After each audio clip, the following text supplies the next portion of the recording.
You're muted. My mic's muted. What's going on, everybody?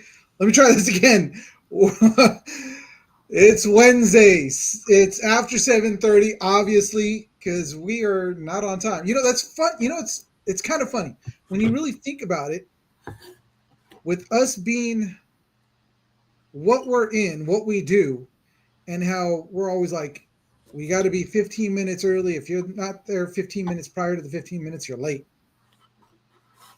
Yeah, but this is like mandatory fun. You can be late. No, You because just have to be there. now, at mandatory fun, you have to be there at the time that they say, but you don't have to be there 15 minutes prior. Just be there right at the time, and then you just got to put up with it, and then you get to leave. This That's we your actually unit.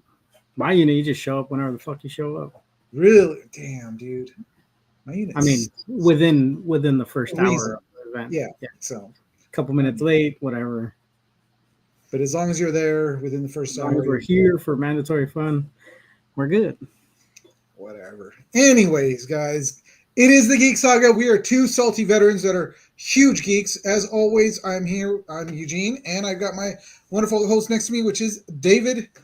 And what's going on, dude? Because it's not like it's been forever since I've seen you. I just saw you the Fucking other tired, bro. Fucking tired. day. I got What? back from. I got home from training yesterday, and I was up till 2200 after work. Doing what? I had to. I did my taxes, and then my cousin came. Yesterday was the only day he could come and check them out for me to make sure they look good because Uh-huh. he's a tax guy. And so I waited till the very last minute to fucking submit them. And then, yeah, man, it was fucking retarded. Dude, so Oh, I actually, this is the first time I've done it, but I used meal tax. I don't know what that And is. so here's the crazy thing. So I've been using H&R Block for several years. I don't really like to use H&R Block because they freaking charge you up the freaking culo. Like they see you coming and then they turn you into a hand puppet and they're all like, "So we're gonna do your taxes now," and all you're doing is, "Yep, yep." But You, you know, oh, it's Turbo. what's going on? Hold on, over on Instagram, what's going on, Veteran Con guys? I got to shout them out because if we can get a link to them, that'd be great, guys. Veteran Con. So this is something that I talked to Ed Coffee about. Uh, was it 2 weeks ago or last week? 2 weeks ago, huh? And I ran into him up at Yeah, Santa Cruz. Yeah, 2 weeks ago. last week. Yeah, guys, Veteran Con. They are an awesome thing that goes on in November, and I want to shout them out since they are on, so they know that we're paying attention. Give us a DM, hit us up because we want to talk to you to help promote this more.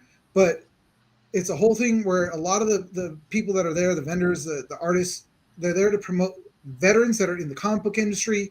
If I'm wrong, correct me, but this is what Ed was telling me.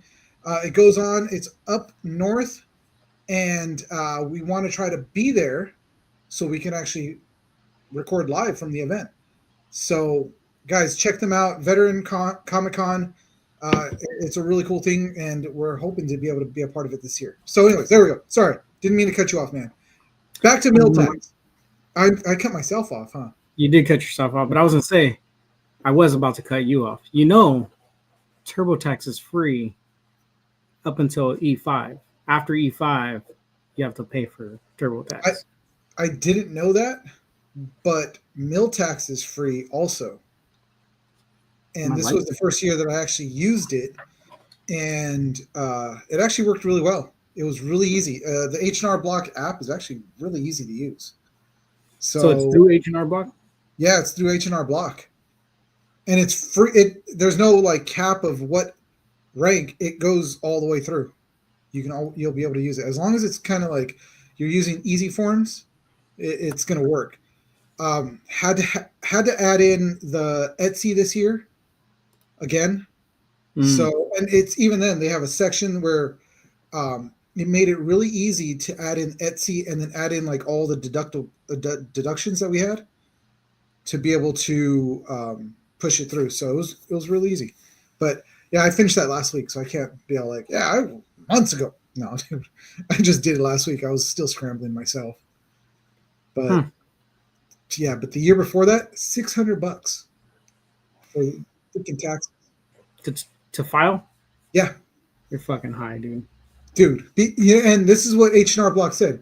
Well, it's based off of how many W-2s you have, and if you have any 1099s, it's so much per W-2. I was like, you guys are freaking smoking crack. I'm hearing the guys that are like $200.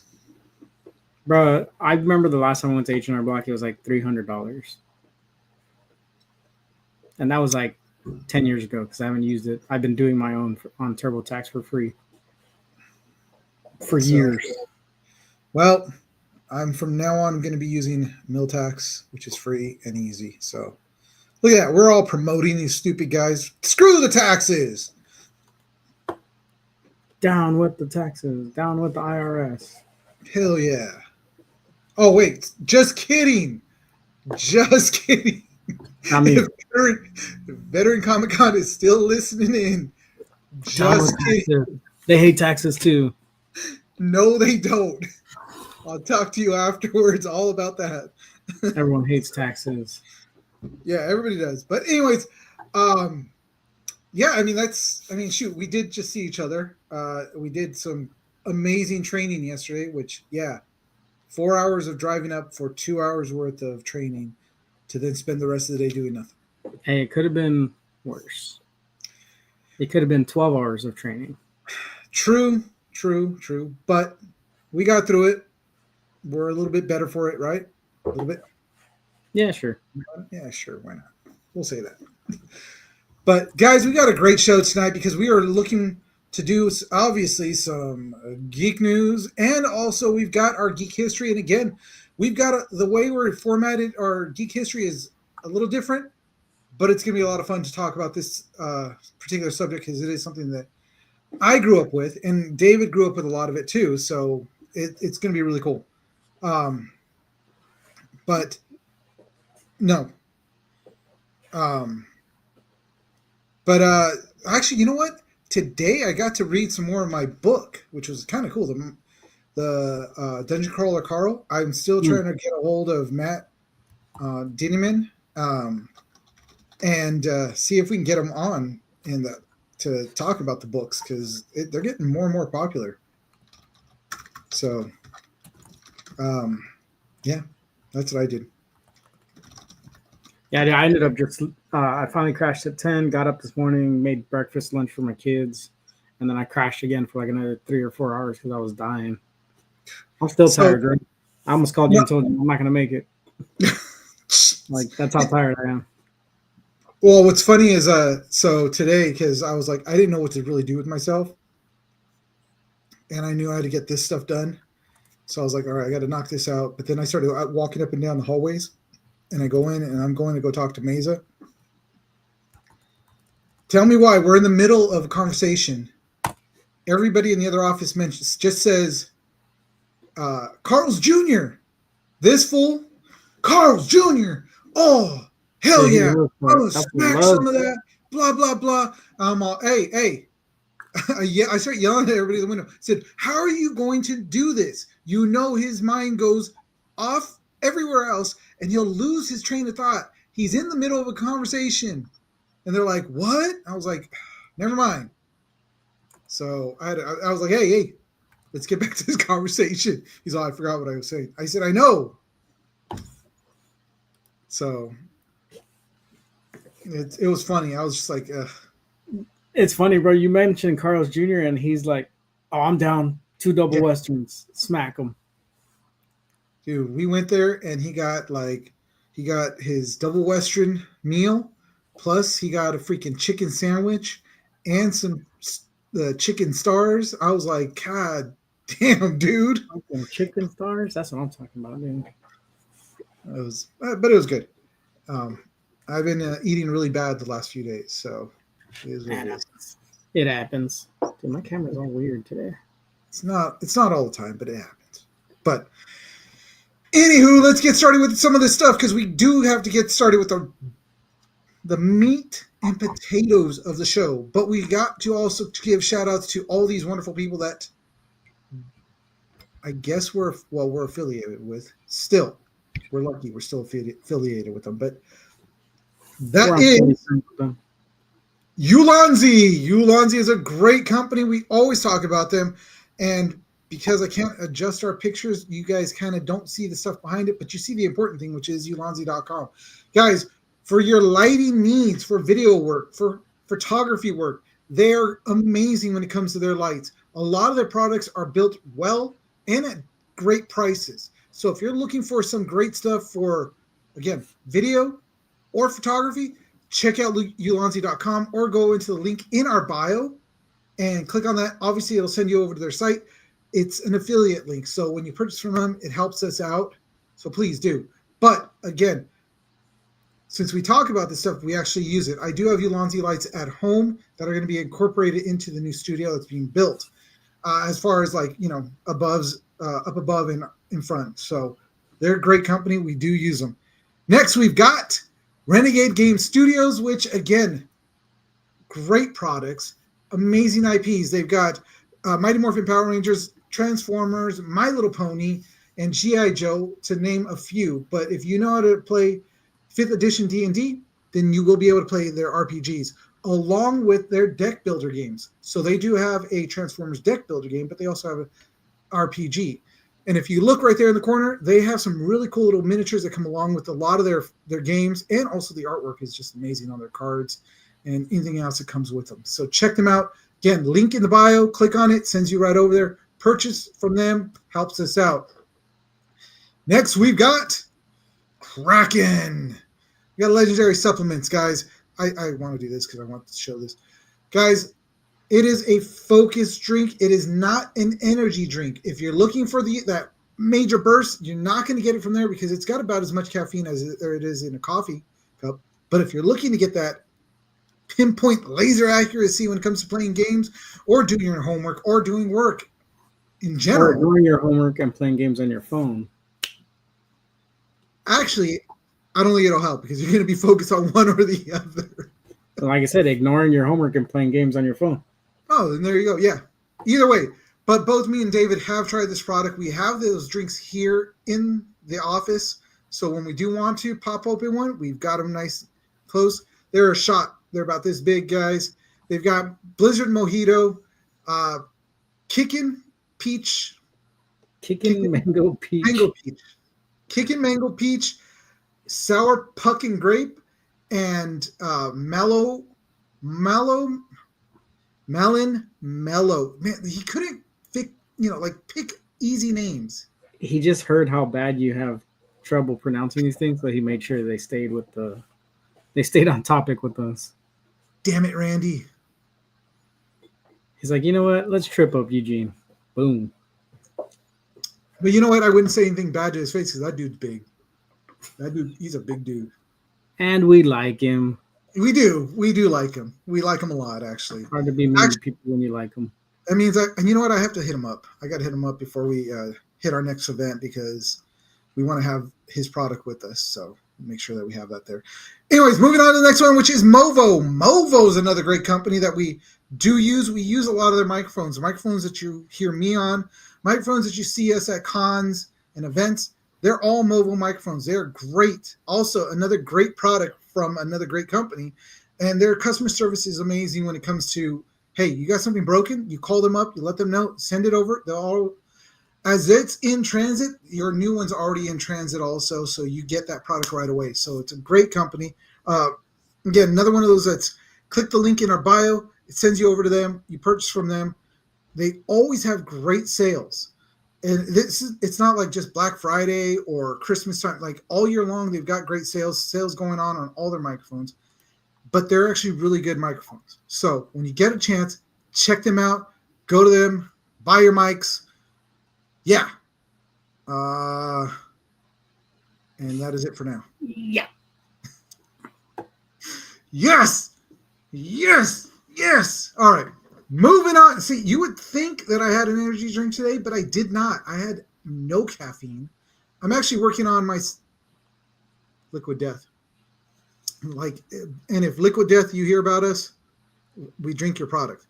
I actually tried their new, in a purple can. It's a Dr. Death.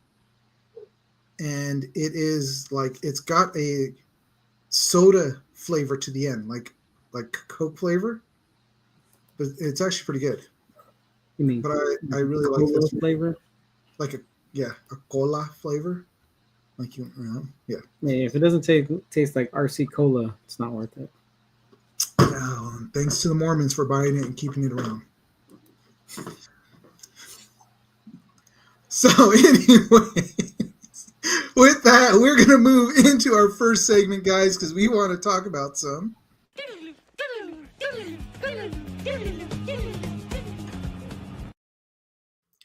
geek news. That's right. We're on the wrong slide. There we go.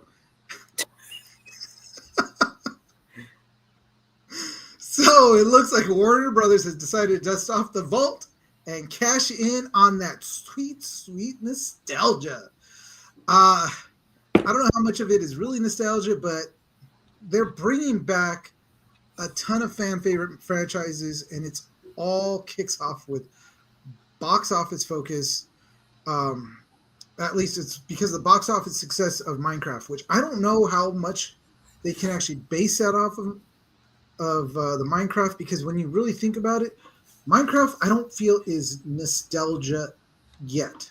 It's just still popular. It's still pretty popular. It's still It's going. not nostalgia for us, but those kids that were around when it launched that are now young adults, that's nostalgia for them because it takes them back to their childhood.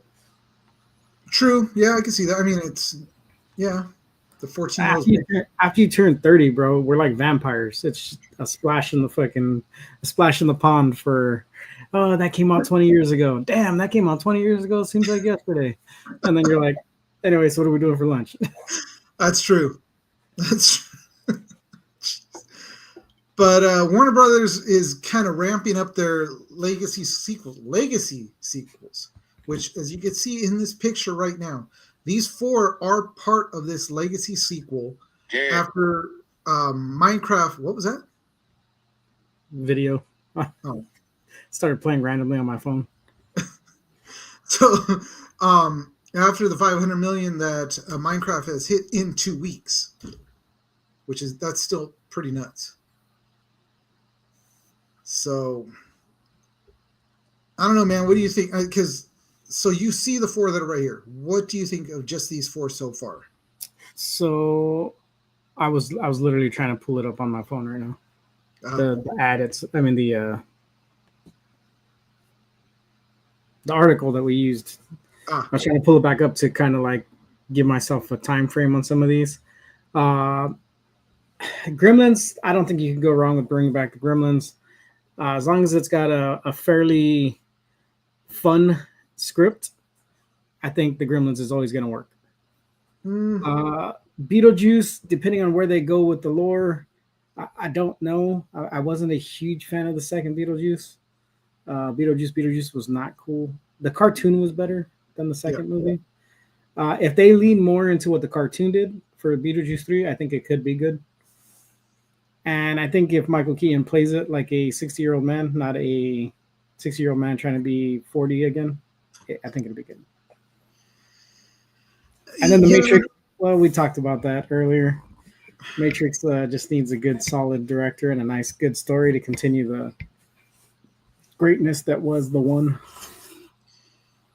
Yeah, and the thing is that I did see the last Matrix, and to me, honestly, it was just garbage. And it's nothing against like them bringing in a different guy to play Morpheus, whatever, fine. But the whole film together was just not good. So, yeah. Well, so they're bringing in they're not going to bring in the Wachowski brothers. Sister. But there is a but to this. Lana Wachowski, which I don't know which one that is. Which brother is that? That's what I'm saying. They're the Wachowski sisters now. And now that they're the Wachowski sisters, I do not know which one's which. Obviously I didn't keep it when they changed names. So yeah. I'm not sure which one's which. I think Lana was the one that was heavily involved in the last remake. But the other sibling was not a part of it at all. So this one is going to go with Lana. Will be returning as an executive producer, but will not be writing or directing this movie whatsoever. So it's not going to be directed by any one of them.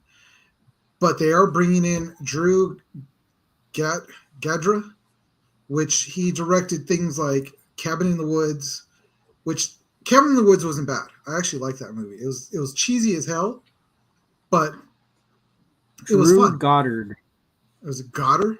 Okay. Goddard. Goddard. Goddard. Goddard. Drew Goddard. So he did Cabin in the Woods. He did. He wrote the scripts for The Martian, and he wrote the script. It was The Martian, Cabin in the Woods. What did I say? What else was there? There were a couple others that we were like, "Oh, okay, it's not too bad." No, yeah. Drawing a blank on this one. I was just looking at it at the thing, but it only says Cabin in the Woods on the article we used. On the other one that I told you I was reading off of, that's where I got the rest of his. Oh, that's right. Martian, Cloverfield, and World War Z, which World War Z, no. Garbage. Cloverfield Paradox. Oh, and Daredevil, the Netflix series. Well, that's what I was coming to, is that, but he made up for it by, he was the creator of the Daredevil Netflix series, which obviously set the stage for Born Again, which was actually really good. I haven't watched it. Oh, dude. I was waiting for it to wrap up so I could watch it all through. They did. They just wrapped up. Like the last episode just came out. I know. So, but, dude. And David Mack's artwork is like all over the place in the show.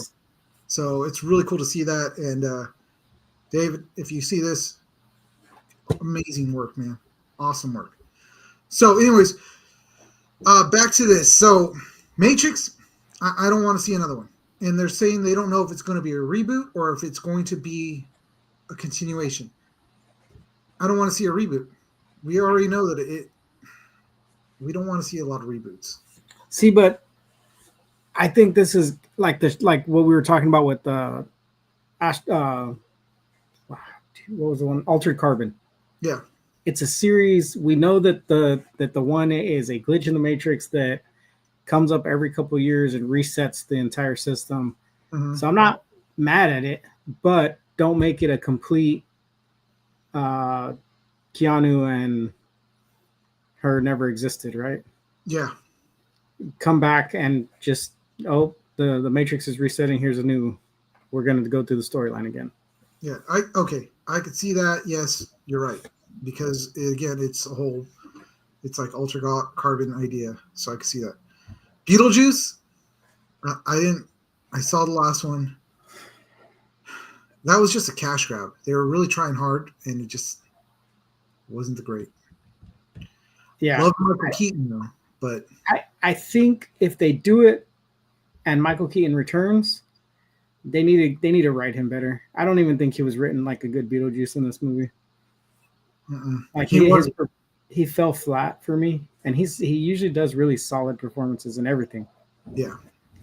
I also think that maybe Tim Burton should just pass that off to someone else. Let them direct it. Might be time to pass the torch to somebody else and let's see what they can do. But don't bring back Jenna Ortega. She can disappear. Not a fan of her. I mean, whatever they do with it, I just think it needs a new director and they need better writing for it. Yeah. So the one I am excited about is Goonies. I'm not. That's the one I'm least excited about. So right now they're saying that Corey Feldman is on board. I don't need to see Grandma. I don't care. Grandma could stay home. He looks like an old woman.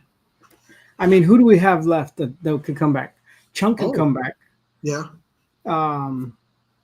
Data can come back. Yep. Mouth can definitely come back. I mean, he's already said he's on board. Yeah. Fucking the older brother could come back. Yep. And Sean Astin could come back. So they're all. I mean, the main cast is there. Well, even Martha, what's her face? She can come back. She's still around. Mm, And then Annie. Annie's still around. yep. And she actually looks pretty good for being as old as she is. She's so like that whole cast can still come back. You even got Joey Pants that if you want to still go that route of the Fratellis are still after them, but there's different stories that are out there of that have been written. It's a matter of which one are they going to go with, because you and me have talked about this before when this rumor first kind of popped out again, because it's been around for a while, but when they said, oh, we're really now saying yes that we're going to be doing this, one of the ideas was the kids are now on the adventure, and it's their time. And so it's bringing Mikey's speech into full circle that the kids, it's their kids' time, while the parents are having to deal with the adult stuff. Yeah, I don't know, man. I don't see it being as good as we hope it's going to be. I have a feeling, and this is why I'm on the fence about it. Yes, I want new Goonies content. Yes, I want more stuff about it. And I do believe that Mikey's speech is the catalyst for what makes Goonies great. Mm-hmm.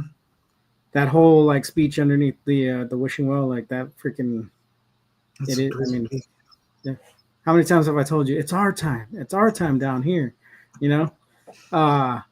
But I see it. I see a Girl Meets World situation happening, where all the cast is still there, and they all come back, and the cast is now doing good stuff, and they're adults, but the kids suck. Yeah, that is another one that you're right. That could be, and that's why I'm teetering. Like, will I watch it when it comes out? Hell yeah, I'll go watch it, especially if they bring back everyone. Yeah, if they have the whole cast back in, it's like awesome. Yeah, I'll give them my money, but please, just again, it goes back to the writing. Write it well, please.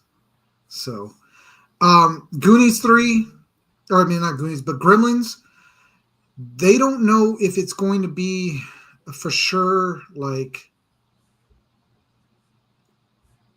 part 3, because it says Goonies or Gremlins 3 Crawling Out of the Shadows. Because they have the Wild Bunch, which was a prequel series that was on HBO on Max, which was an animated series. They feel like they can still leapfrog off of that and do something more. Joe Dante is not certain about returning. He's acknowledged the IP is too big to stay dormant, but he's not sure if he'd come back to direct this one. Jenna Ortega, shooting her mouth off as always, said, I'd love to join the Goonies or the Gremlins. I mean, it is what it is. Yeah, but like I said, she's probably going to be in talks for any of this stuff. True. Because whether we like it or not, she's hot right now. The kids enjoy her content.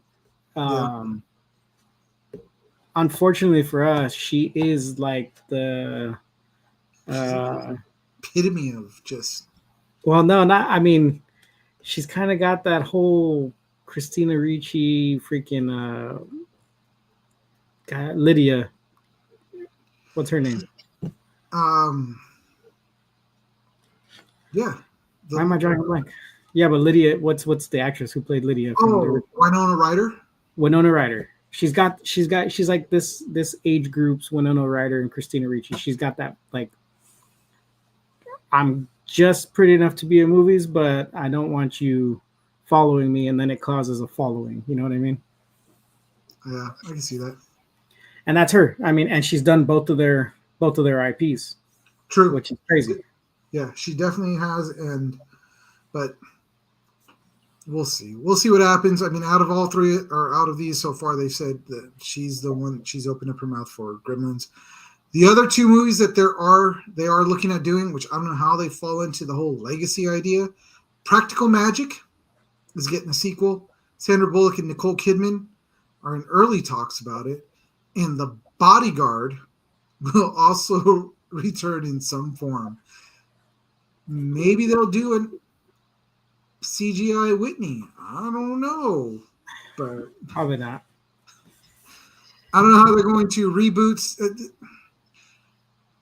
I don't even want to get into it with the other two. It's just like, no, just these 4 should be sufficient enough to bring you guys money. Those other 2, I just, you know, what kills me is fucking James. Enjoy the ride. Beetlejuice did 430 million on a $100 million budget. They're gonna make this a big franchise if it keeps making money. We're not against it. That's not what we said. We didn't say we were against it. We just wanted it to be well written, yes. So it's entertaining. Because the first one was great. The second one was, I said this when we reviewed the movie back when it first came out. The first one was boring to me as a kid. I did not rewatch it a bunch of times. I saw it once. I saw it twice. Then I realized, all right, it's not that bad. And then I was like, I don't watch it no more. The second one, I won't even watch it a second time. Like, I just didn't care for the writing of the movie. But if they would have continued like the cartoon, which is what I mentioned in our pre-show talk, that was cool. The cartoon had like actual lore, and they followed a bunch of like the weird quirks that should have been dove into in some movies, and I think those are really what we want to see. Yeah, that's definitely what we want to see. But I mean, guys, basically, you know, if you're a fan of the 80s and the 90s classics, so I mean, from your Gremlins to seeing a slow motion trench coat again, which if they did that again, I probably would enjoy Matrix. They're going to be bringing back our nostalgia. They're going to be bringing back our childhood, and let's just hope it's written well. Not saying we're against some of this. We're just saying, please write it, do it justice, because the IPs are there. So, but moving on to the next one, which is unofficial Ghost of Yotai playtester. And former PlayStation exec Shuhei Yoshida says in development. I think this is going to be cool, man. I know you said you didn't play Ghost of Tsushima. No, I didn't. It is a really cool on rails story. It's not open world. It's not like you can just do parts of the story, then go wander and get lost and never come back to the main story like Assassin's Creed. It's a really fun game. It's a very pretty game. And if you're into like feudal Japanese history, it's very much a timepiece for the lore of that. And it's freaking cool, man. And I definitely, we talked about this. I definitely got to download the first one because you said I could probably get it on the PS. I think it's on the PlayStation game, like their version of Game Pass or whatever. Yeah. I think it's on there, but yeah, it's a good game, dude. I didn't finish it only because I got busy playing a bunch of other stuff and I never went back to it. But I was literally like diving through this game for hours when I was running through it. Well, it's the game creator is saying that what do you call it?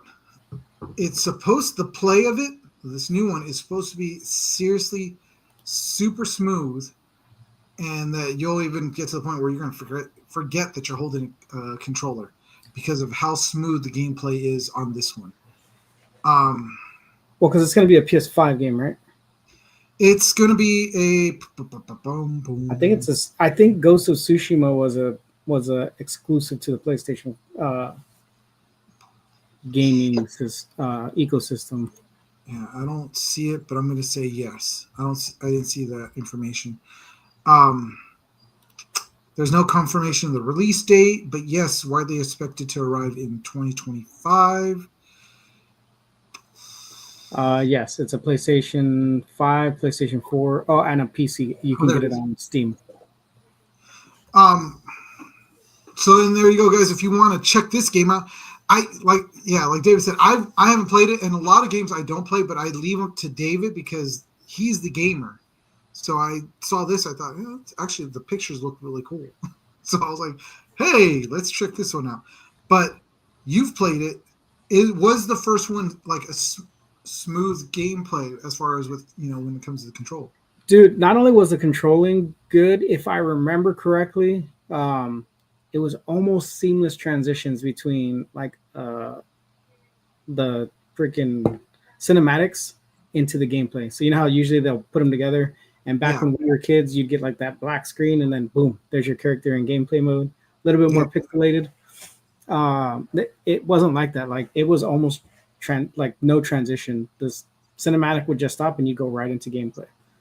That's actually kind of cool because that makes you feel like you're more a part of the game compared to having that perfect looking, transition scene, and you're like, oh, this is really cool, and then it's like, and you're like, oh, there I am. Well, it's like when we played Final Fantasy, you're sitting there playing, and then Cloud looks cool, Barrett looks cool, and then the cinematic's over, and you're standing there with Popeye forearms and tiny little biceps and a huge freaking square on your back because it's the sword. Yep. But that's, that's the one thing that, like, with all the technology we've been getting, we should be able to have more games like this where it gives you that you go from cinematic and you're transitioning fluidly into the gameplay, because then it doesn't take you out of it. Now you're feeling like, oh my God, I am this person. Yeah, it makes it more immersive. Yeah. So it's kind of cool to hear that. Just for Eugene, James, he's got the small arms. Tiny little biceps sounds real to me. Mm-hmm. I'm not going to say anything else. That's you. From our Filipino brother up there. But guys, I mean, if you did play the first one, Ghost of Tsushima, bless you. Zuma. Then you're going to enjoy this next one because it's supposed to be even more fluid than the first. So I am going to look for the game and see if I can get this so I can actually try it out, because it's been a while since I've been able to play a really good game, and this one might do it for me, which would be great. So it'll be out soon. Again, there's no date of when it will be coming out, but keep an eye out for this game. So next we are going to be moving into. I think that one's going to be open world though. The new one. Oh, really? Yeah, it's going to add the open world elements. Which it's still, again, if they continue with the fluidity of transitions, it won't matter if you're in an open world, Yeah. Because if you end up in a quest, then it just flows right back into that open world, and cool, I'm good. But all right, so I just pulled a freaking what's his face? Oh my God, I just drew a blank on one of our guests. Richard Haddam. Richard Haddam. Oh my God, sorry, Richard, but. Really excited about this, guys. If you are a kaiju fan, it's time to get hype, because the King of Kings, not that king, but the King of Monsters, is getting a sequel to one of the best, I think, Godzilla movies that have been put out in a long time, which is -1 is getting a sequel finally, and it's official. Really excited about this. And Takashi Yamazaki, oh my God, he's about to blow his name. As long as it's only his name. Yeah, just his name. Yamazaki is once again at the helm, so he's going to be taking the directorial spot again for Godzilla. And one of our people, why'd you disappear? We're talking about Godzilla. How are you going to leave me? Ooh. But it's official. I'm really excited about this. David, I know you said that you haven't watched -1, but I'm telling you, you got to remember. You got to watch it. You got to. I will get to it eventually, man. I just have not had a chance to.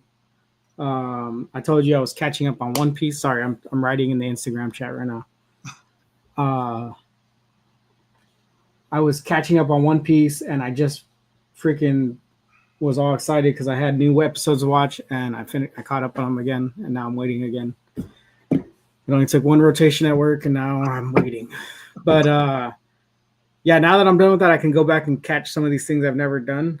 I just started freaking Devil May Cry because I never played the games. You started watching the anime? No, I started playing the games. Oh, My son bought them on Steam, and he's like, "Oh, I'll share them with you." So I literally just started the first DMC today because I've never played it. How is it? I did watch the entire anime. So good. Go watch it. I'll definitely have to check that out. But James, so not funny. I understand math is hard, but the sequel is not -2. It is not Godzilla 0. It's Godzilla minus 0.5. I don't know what they're going to name it yet, all right? Jeez. But this thing it earned an Oscar and praise as one of the greatest Godzilla films ever made. So everything, like, I get excited about it because I'm a huge Godzilla fan. I've been a Godzilla fan since I was a kid. Hearing that Godzilla freaking noise, and I'm not talking about the Matthew Broderick one. We'll talk about that later. But hearing him just roar, it's like, and when they use it in like random things, you immediately hone it. I remember in the early 2000s when Genuine came out with a song, there was a Godzilla sound bite in the song, and I was like, bro, this guy has Godzilla. And then I looked, and it was like produced by Timbaland, and I was like, oh, no wonder Timbaland's fucking weird like that. But yeah, I remember hearing the Godzilla soundbite, and I was like, wait, what am I listening to right here? This ain't R&B. Yeah, dude. No, dude, that his roar is very distinct. I mean, the moment you hear it, you're like, oh yeah, that's Godzilla. Let's do it. Right. He's words to Genuine songs. That's what he's writing in the chat. So far, what we do know about this story, the story of this Godzilla 1 is supposed to be set post World War II Japan. And he's looking to deliver that emotional depth again. Like the first Godzilla, it got deep. At one scene, you're like, damn, I want to stand up and go work with these dudes. Let's do it. Let's go. But it was great. I love the movie. And I guess it's been months of rumors that were going on. And then all of a sudden, Bloomberg Japan reports that Godzilla -1, 2 would be Yamazaki's new next project. So the production could start early as late 2025. So we're probably looking at a 2026 release date, but no plot details are out. Everything's still under wraps. Nothing's been confirmed. Where the sequel, or confirmed that the sequel will stay set in Japan. So there's something there. They're not sure if it's going to stay that or go international. I think that's the thing I love about the Toho, like the Toho Godzilla movies.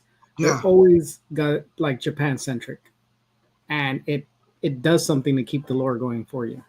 Yeah. Where the you could tell the American movies, because it's always all over the world, like everything's going on. So I think that's cool. But like I said, dude, I mentioned this a while back, but if it's Godzilla or Jurassic Park, if you got dudes in suits and tiny little cityscapes at their feet, I'll give you my money. I'm going to go watch it. Well, I mean, that's what they did with this one, and it was great. Everything, I keep saying everything was great. It was.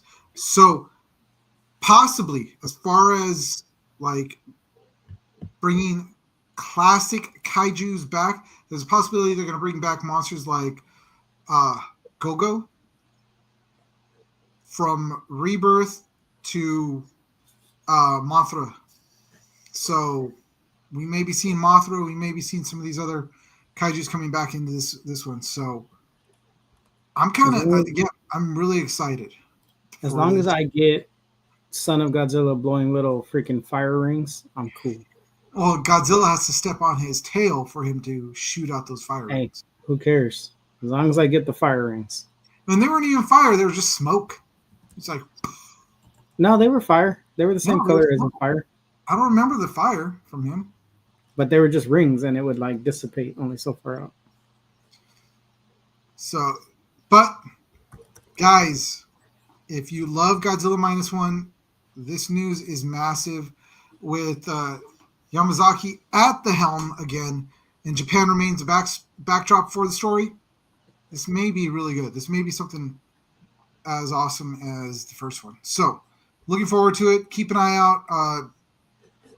I'm sure there are going to be more alerts coming out late this year to when this thing's going to kick off and when this thing may come. So, there we go.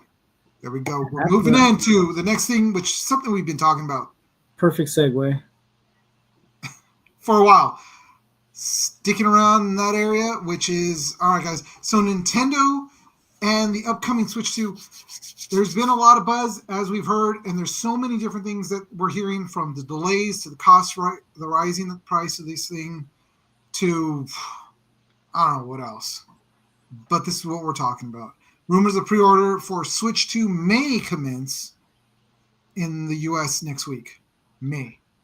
So, yeah, if you've been following this, we were supposed to have pre-orders April 9th.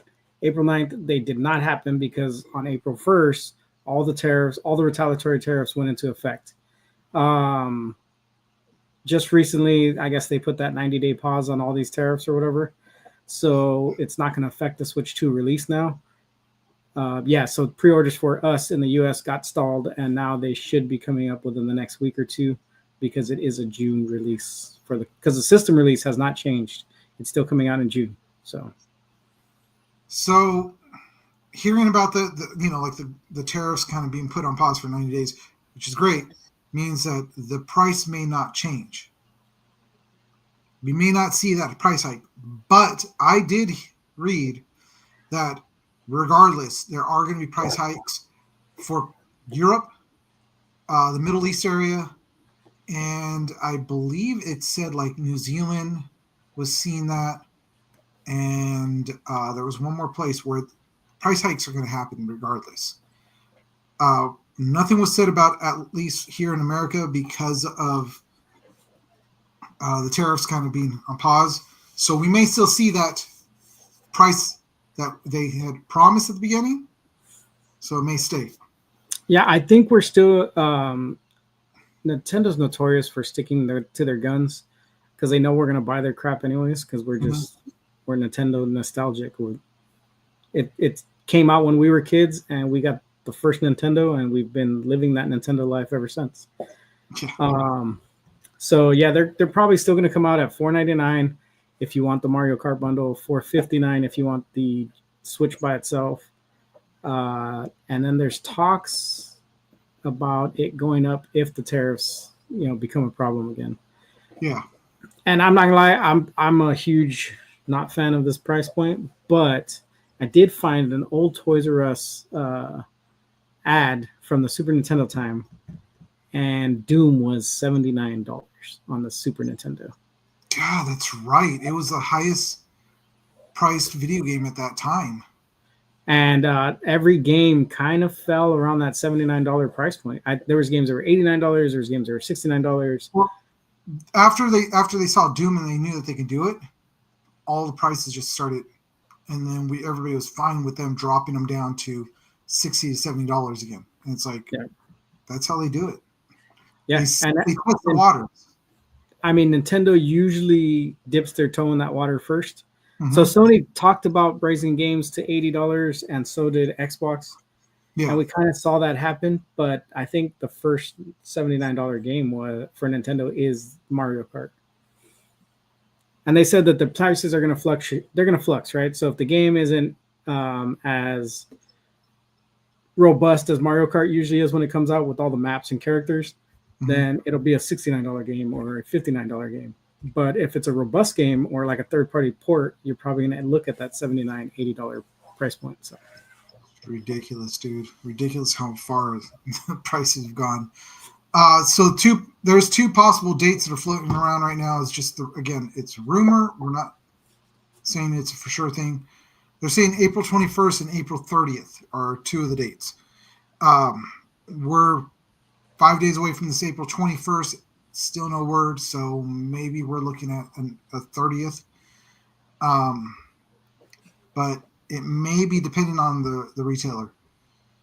And I'll let you know. I'm on the email list for whenever pre-orders happen. So.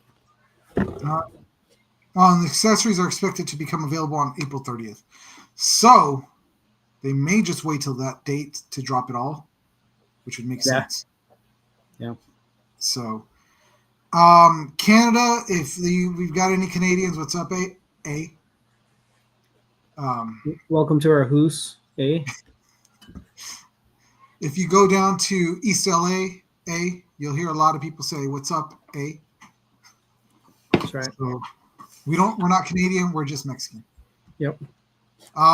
They're saying that Canadian retailers possibly can see this dropping on the 23rd of this month. So. Oh, for their pre-orders? Yeah, for their pre-orders. So there's a lot of, it's been tons of rumors that have been going on for weeks now. A lot of it, again, has to do with us. Sorry. Yeah, but it's funny because, like, the tariffs happened, but it wasn't America specific. It was all of North America. They got hit with the, you're not pre-ordering right now. Yeah. So. But they want to find somebody to blame. Yeah, you can blame us. Why not? Sure. We'll take it. We always do, and then we're like, screw you. Yep. So, keep your eyes out, guys, because, these dates, it's 2 dates. Again, the 21st and the 30th. We'll have to just keep checking it. Again, David said he'll let us all know. I'm sure he'll post that up onto Instagram. It's dropping, and you guys scramble to try to get in there if you guys are on that email list. So I'm pretty sure anyone who wants to know that information is already on the list, and I'm going to be posting it for no reason, but I'm sure most people are already linked up with GameStop, Best Buy, Walmart, whatever, so that they can get their pre-order. Dude, I've been seeing a lot more Best Buy is kind of closing down. You notice that? It's because Amazon, man, and Five Below. You want good shit, you go to Amazon and have it sent to your house. You don't have to go to the store. You want cheap shit and you don't want to get it off Amazon, go to Five Below. Yep. Five Below is great. It's kind of hard. They got great candy there. But I'm trying to go to the Five Below over in Paso. I've never been there. I passed by it, but I've never gone in. It's small, but it's cool. So it's worth it. It's worth the drive. Five Below. Anyways, with that is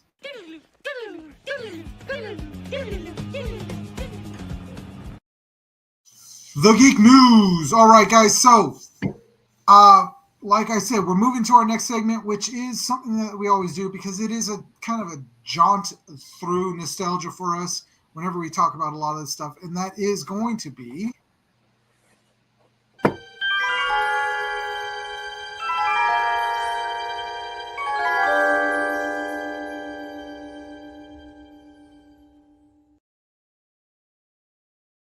So, Kaiju lovers, it's time to pay tribute to the king.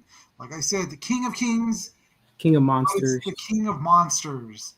Not the king of kings, bro. You're going to get us freaking banned by the Bible thumpers. I just like saying it because I want to get that. Like, what are you trying to say?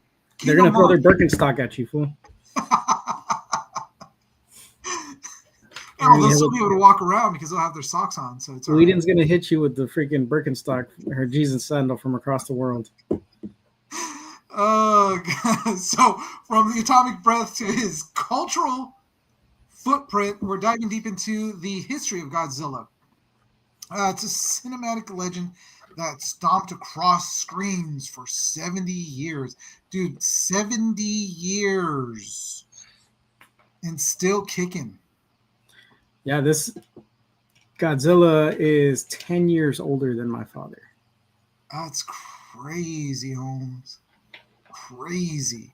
But it's kind of cool that it's been around for so long. Like, this franchise has lasted the test of time. This is, just slightly older than Doctor Who. But this one and Doctor Who have been around for a long time. But we're going to not talk about Doctor Who. We're talking about Godzilla. He first appeared in 1954, which I do have a copy of the DVD that has both the 1954 actual Japanese version, which is subtitled, and then the American version that came out a year later, which is kind of crazy.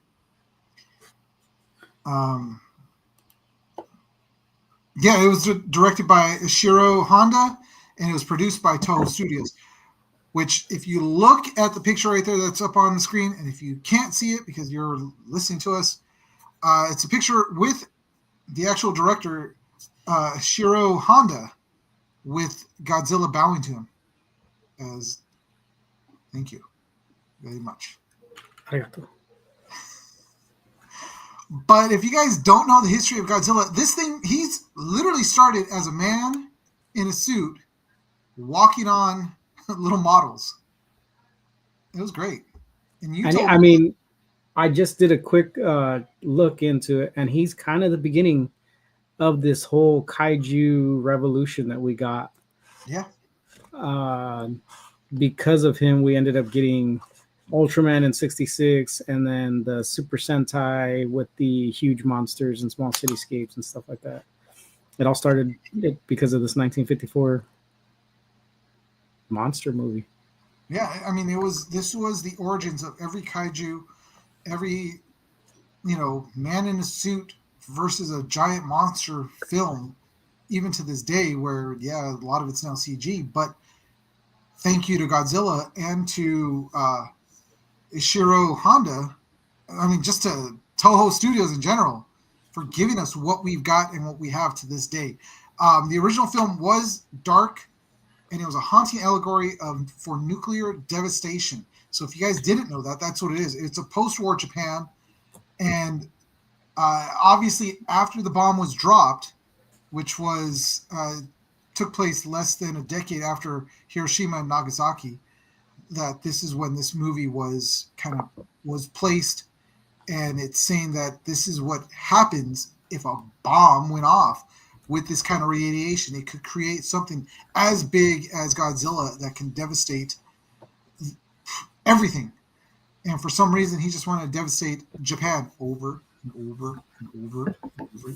Dude, have you ever thought when you watch the movie, where do they get the money to keep rebuilding everything? Who cares? But still, come on. Because Godzilla doesn't just stick to the rural.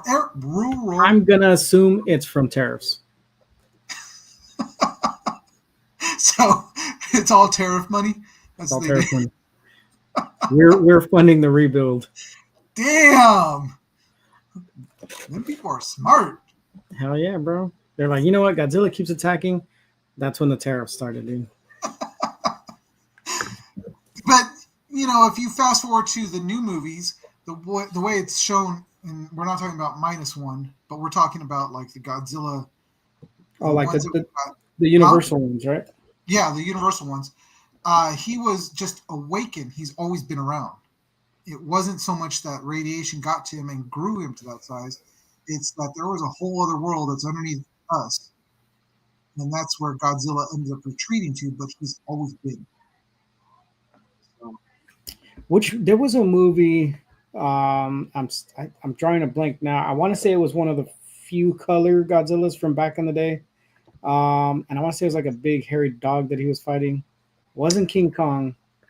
And that one they were kind of implying that he was a protector, like a world protector, and he kind of existed already.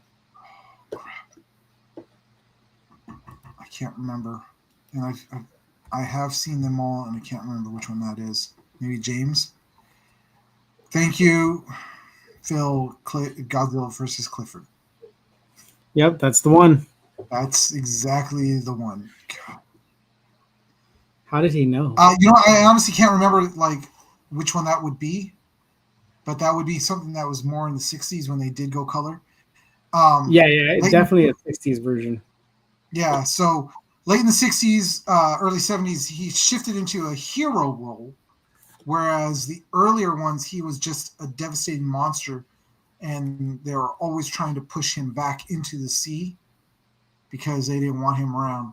So that's when you start seeing him fighting other kaijus like King Ghidorah, Mothra, which then later on we find out Mothra was there to help him, and Mechagodzilla. So, dude, the whole thing behind it also was not only, yes, the first one was dark, but as they progressed, it became more increasingly kid friendly and it spawned a Saturday morning cartoon, which is crazy. Dude, I do not remember the cartoon. Yeah, it Or was maybe a I do. Godzilla cartoon. I don't know. Well, it was during, I believe it was during the Saturday morning cartoon, like the craze of the 70s, and then it died out, and then we had the god-awful, stupid-looking Godzilla that was an iguana with Matthew Broderick. That they created a Godzilla cartoon off of that, too.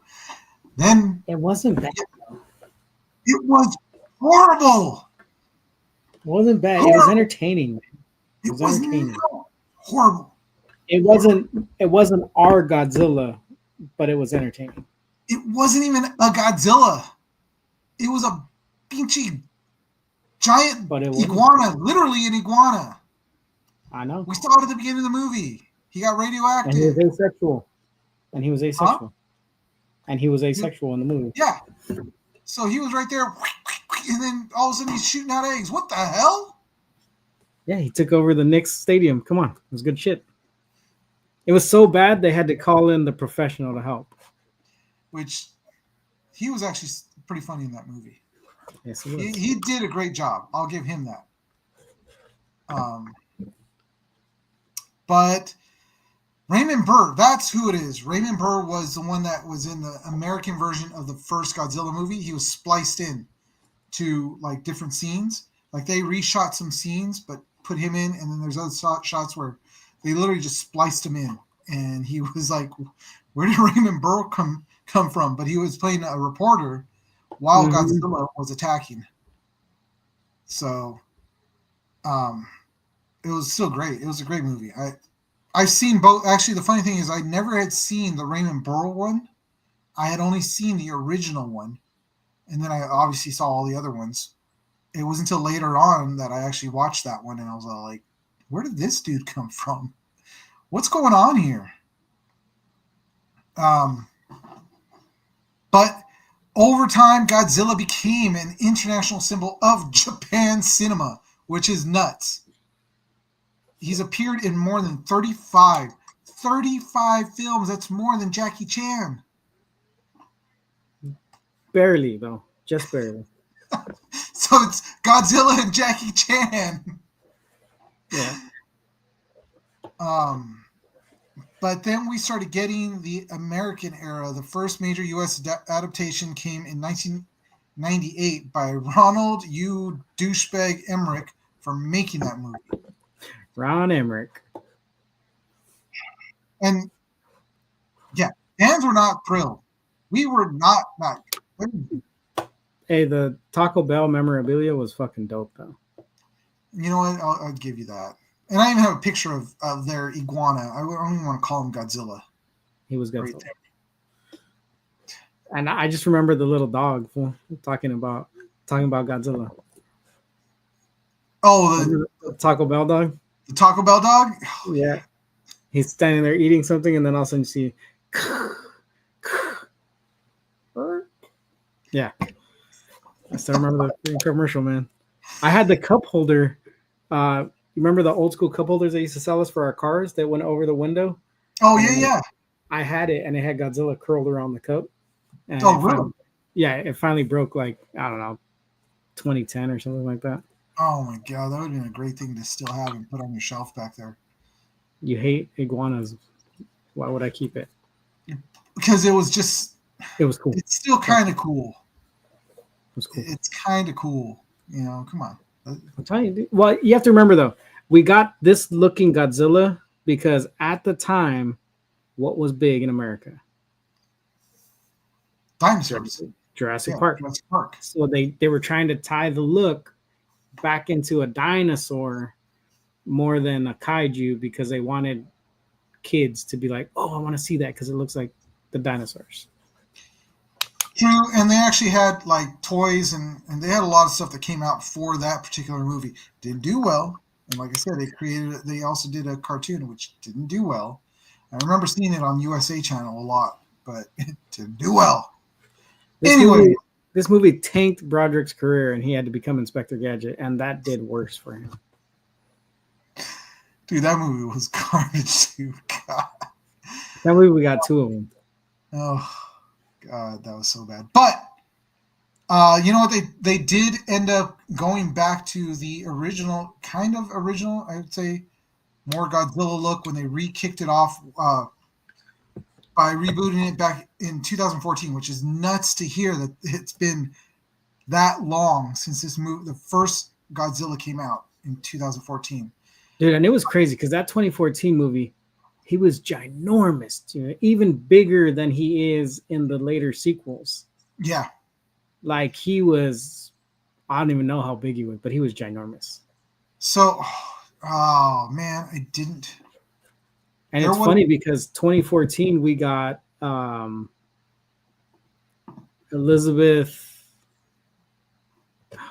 Olsen and the dude who plays Craven or Quicksilver. Yep. And they played husband and wife in the movie, and then the next movie we see them in, they're in the Avengers as brother and sister. So you're trying to tell me there's some incest going on? No, I'm just saying it's hilarious that they were cast that way. Oh. That's all I'm saying. They're not related. Oh, okay. No matter what your search bar says on certain websites. We got Godzilla in 2014, and then we got King Kong. Well, we got Kong Skull Island in 2017, which early 2000s that we got King Kong with Jack Black and Adrian Brody. Yes. That's when they were trying to turn Adrian Brody, into a action star by being in that movie. But we end up getting Kong later on, which actually wasn't bad. Yeah, King Kong.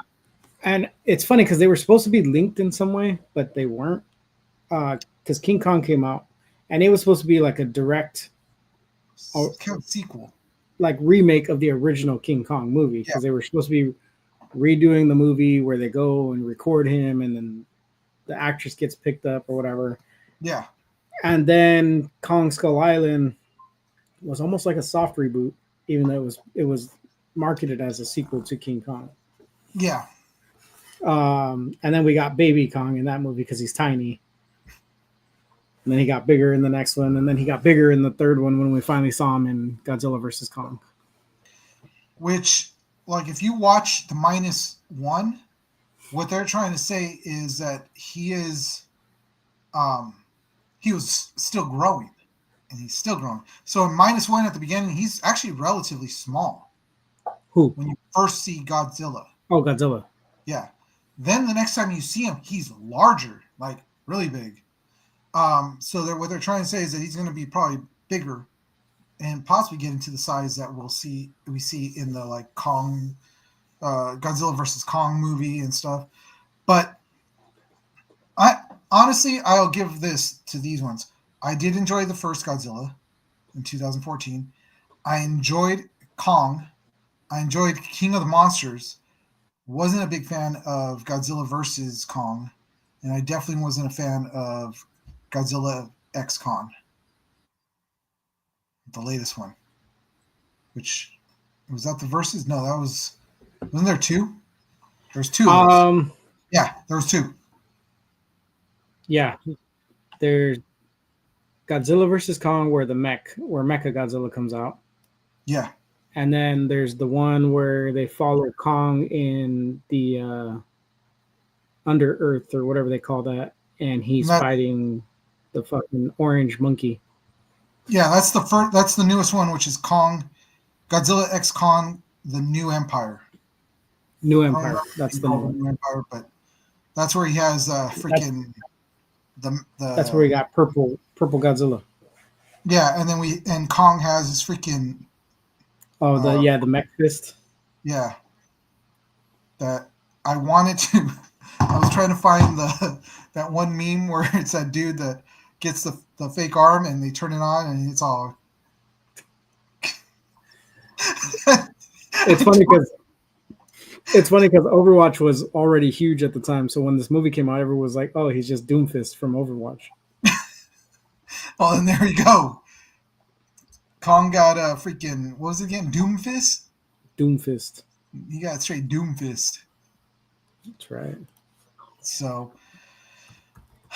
so there's so much that comes with this. I mean, you mentioned like merchandise. There's so much merchandise out there. Even to this day, you can't go to certain stores without seeing Godzilla, especially if you're in like Little Tokyo down in LA. There's kaiju stuff everywhere. There's Godzilla everywhere. There's that funky looking costume right there that the dad and the kid have on, which that's just disturbing, honestly. Eh. I don't know. It looks more like a Stetsky. Oh my god. Skeksis? Skeksis, yes, from the Lost, Land of Lost, than Godzilla. But No, Skeksis are from the Dark Crystal. or Sleestaks. Sleestaks is Lost, Land of Lost. That's what it was. I was gonna say that does not look like a bird, bro. Skeksis look bird-like. Sorry, I correct myself. It's okay. You're old. We'll let it go. Anyways, they just recently actually opened up a restaurant down in Tokyo that is full on Godzilla theme, Nice. and it actually looks really cool. And they have like stores like this that you see in a picture of just strictly Godzilla themed merchandise. I had a poster behind me before I got this, which was obviously Godzilla, and it was a really cool poster. Yeah, I mean, dude, to this day, I am a Godzilla fan. And every time these movies came out on for me down in LA was on Channel 5, KTLA, they would do a full on marathon. And then they would Channel 9, which is KCAL 9, KCAL started doing full marathons too, where they wouldn't just show them like the way KTLA would do it, which was like one a day. And that was before we had all 35 movies, but they did it for like a week straight where it was like boom, boom, boom. KCAL 9 would do a full-on marathon where they last all day long. And now you can go on to freaking Pluto, and they have a full-on Godzilla channel. And it's just all the movies playing on a loop, right? Yep, every single one of them, which is really cool. Tubi has all of the Godzilla movies on there also. Some are straight subtitles, there's no dubs, and then some are the dubs. So there's quite a few places that if you have never watched a Godzilla movie, or at least if you haven't watched them all, there's chances for you to be able to go do that. I know that Max for a while had all the Godzilla movies playing too. I don't know if they still have them on there, but there are a lot of ways to watch Godzilla. And again, we have a lot to thank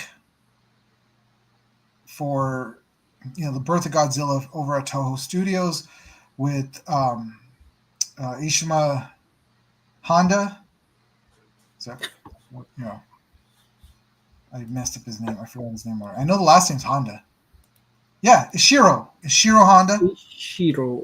Ishiro Honda. Thank you very much. He's gone. He's passed away. But Ishiro Honda, and then nowadays we want to also thank, obviously the newest director, which is Yamazaki. Yamazaki, and he got the first Academy Award for Godzilla, and that was for visual effects. Which again, the visual effects in that thing were freaking amazing. I loved it. So yeah, all of them are on Max. I just looked it up right now. So yeah, guys, if you get that chance, sit down. Look, we're not saying that these movies are cinematic, like Academy Award winners, every single one of them. The first one was really good. It is dark. I suggest you watch it with the subtitles. Watch the original Japanese version. The American version, it kind of gets a little like, where the hell did this dude come from? Why is he here? With Raymond Burr. But then as you go along, yes, they get a little cheesier because, again, they went for a kid-friendly type thing because that's who they were going. And that's who was watching them. Yeah. It was us watching them because it was like, oh, big monsters. Big monsters, big robots, big like, we wanted to see them. So they started giving us that. And guys, this 35 films over 70 years, and it's still going strong. Which is crazy, dude, because it takes two years at a minimum to get a movie out from the time they go into pre-production to post-production and release. Like we're looking at a 2-year minimum, which means every chance they were dropping a movie since the release of the first one. It's so like every 2 to 3 years they're dropping a movie to have 70 years and 35 movies. Yep. It was the moment one was done, they were already looking to start the next one, and they just kept going and rolling with it. The longest running Power Rangers series is Godzilla. That's one thing I was going to say. Thanks to Godzilla and the idea of putting a dude in a suit and making him look bigger than life, we got things like Ultraman. We got the Spider-Man Japan series. We got Super Sentai, which also gave us the Power Rangers. Voltron. All these things are based off of that idea of one big dude in a suit causing terror. Yep. And even the newest movies have kind of like made Godzilla look like he's a dude in a suit again, even though he's all digital. And it's like I said, we go back to -1. That's why they won the Academy Award, because it looked so great and moved so fluid. I mean, Godzilla is more than a monster. He is literally a symbol. I mean, he's inspired TV shows, comic books, video games, toys, anime, like Dave was saying, and even an animated musical. Yes. And he's been in everything. He's crossed over into so many different things. My Hero Academia, there's a hero whose quirk is Godzilla, and I think his name is Godzilla because Toho owns the name Godzilla. So his name's like Godzilla, but he's just a big ass fucking foot that shows up on screen, and everybody's like this tall to him. And they're like, oh, look, it's the kaiju hero. And his name's Godzilla or some shit. In Austin Powers, there's that scene where he's all like, oh, my God, it's Godzilla. Even though it's not due to copyrights. But we should still run like it's Godzilla. Even though it's not. You know what I mean? Like, just hilarious freaking things like that. Well, dude, he's got a star on the Hollywood Walk of Fame. That's true. Only kaiju to ever have that. And he's fought everything from King Kong to freaking Charles Barkley. He was in the Charles Barkley commercial. Yep. The Nike commercial, which I love that commercial. I understood more of what Godzilla said than Charles Barkley did, but yeah, I love that commercial. I almost said 35, 45 points. The Steph Curry. Yeah, sure, Charles. Thanks. Yeah, dude. Can't understand it. Him on one end of Sports Center and Shaq on the other end. You can't understand shit they're saying, dude. How do they understand each other? One's going That's what I'm saying. You've got Charles Barkley, and he's like, I don't know, Steph Curry, the Golden State Warrior, 35, 45 point. Like, they're going to shoot, dribble, ball. And then Shaq's like, and you're like, what is going on here, dude? He'll be all like, the general Walmart. All right. Bro, I just saw a video of him today, and they were like, what's your kryptonite? Oh, he was promoting Superman. And he was talking about how Superman has been an impact on his life. Watching Superman, the first Superman, he went home, and there was a train, and he tried to race the train. And he said, in my mind, I beat the train. And that's when Superman became a thing in my life. He's like, obviously, the train flew past me, and I was just racing myself. He's all, but what did he say? And then they're like, oh, what would be your kryptonite since you love Superman so much? And he's all, free throws. I was like, you damn right free throws was your fucking kryptonite. Watching him throw a brick and airball after brick and airball was freaking something else, man.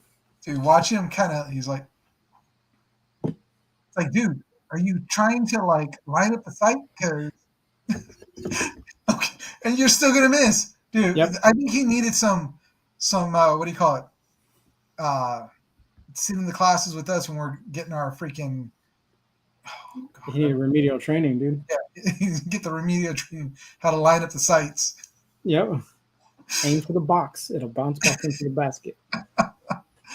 But guys, so we're gonna do it for that, which is from the metamorph from nuclear horror to a towering icon of pop culture. Godzilla has reigned as king of monsters, so we don't get Thank you. Birkenstocks thrown at us for 70 years. And with -1 success, a sequel, of course, like we spoke of, is on the horizon.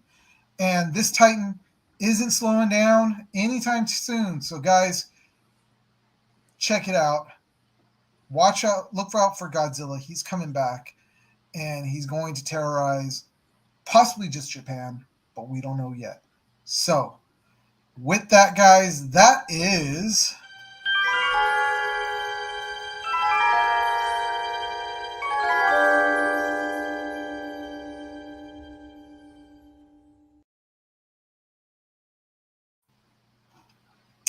that was supposed to be removed. There we go.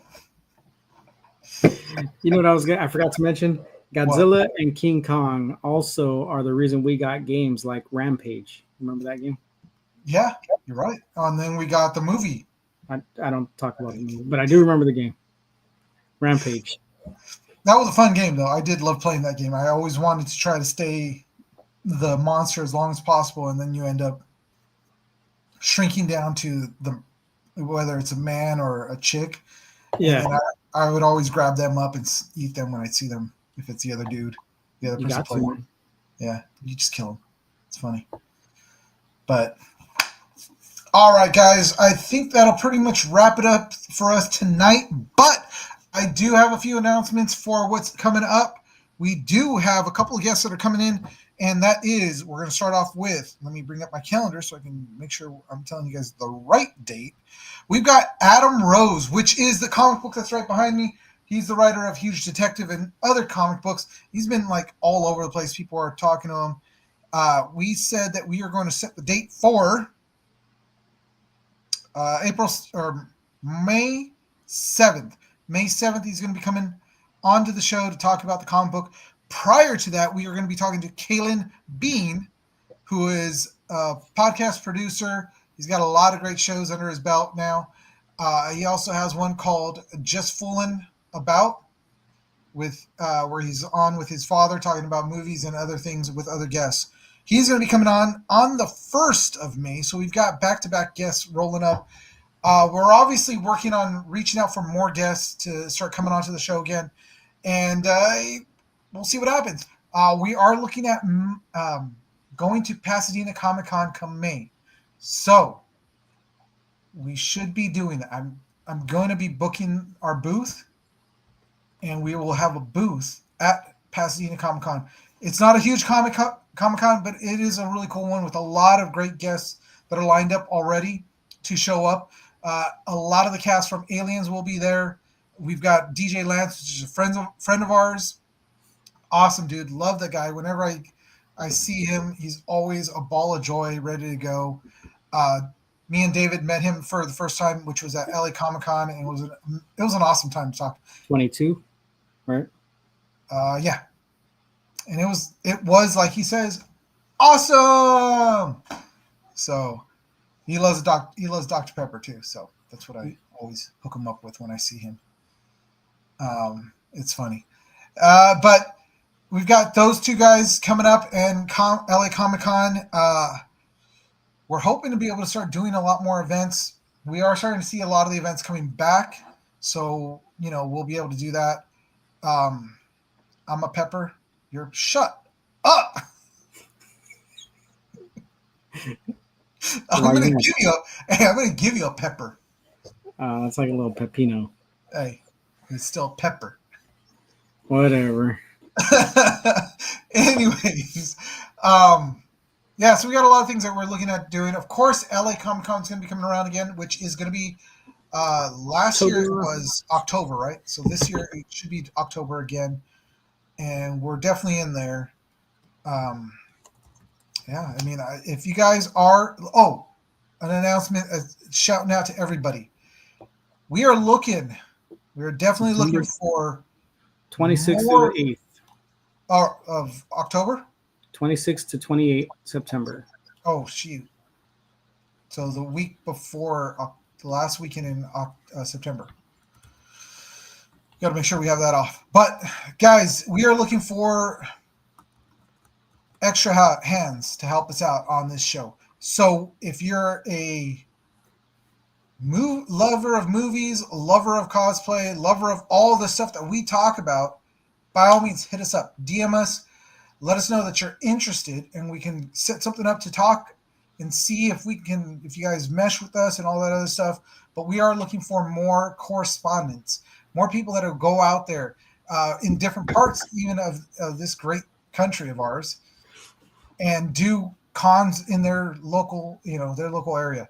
So we're looking out for that. So guys, if you guys, and I'm not just saying guys, I don't want to use the word gals because that makes me sound old. You're old. No. So we're looking for male and female. There we go. We'll just use the military way we talk. We are looking for people who want to join the team. There we go. That's even better. Yes. I don't want to get canceled. We're looking for people, but we're leaning more towards the fairer side of people. Is that better? Is that good? No? All right. No, because the mirror told me I was fair. And here I am. Anyways. We would love to get a female perspective on things if you guys are into everything geeky. If you're just someone who's enthusiastic about what we talk about or about what you're into, and you can show up and have conversations with us and keep the ball rolling when there's lulls in the conversation, please hit us up because we're looking for people. Yes, the fairer side, like white people, because it's a really dark show right now. Yeah. Also, guys, it's a little, and I don't want to cancel anybody out, but it's a plus if you are also a veteran. We are looking for fellow veterans to join in with this also, because that is kind of what we're built off of. But if you're not a veteran, it's still fine too. We'd love to have new perspectives on all this stuff that we talk about. So DM us, let us know if you're interested, and we'll by all means talk to you and see what's going on. There will be no lull with a Ricky Redbeard. Ricky? I'm going to assume Ricky just jumped on. Yeah. But anyways, all right, that'll do it for us tonight. David, take us out of this thing. As always, like, share, comment, do all the things we need you to. Hit us up on all our social medias, TikTok, Instagram, here on YouTube, Twitch. We still do Twitch. If you have questions or comments that you would like to send us directly, send them to thegeeksaga20@gmail.com. We'll get back to you guys shortly. We usually get back pretty quick. Eugene's always on the social media pages and stuff, so DM us and he'll get back to you really quick. If he doesn't get back to you, I usually see it eventually when I get on. Go on Max, check out the Godzilla movies. If you enjoyed them or you have seen them and you need something new to watch, go on Apple TV and watch Monarch, Legacy of Monsters. Yeah, Kurt Russell, Wyatt Russell. It's awesome. Gotten really good reviews. I heard it's really good. I just started my Apple TV again, so I might go back and watch it. But like I said, you give me big creatures, big dinosaurs, and monkeys, I'm in. Like, take my money. Just give me a subscription service. I'll do it all day. Join us next week. We'll be back 7:30-ish, hopefully on a Wednesday. We'll see. It just depends on what's going on with our kids and stuff. But same geek time, same geek channel when the saga continues.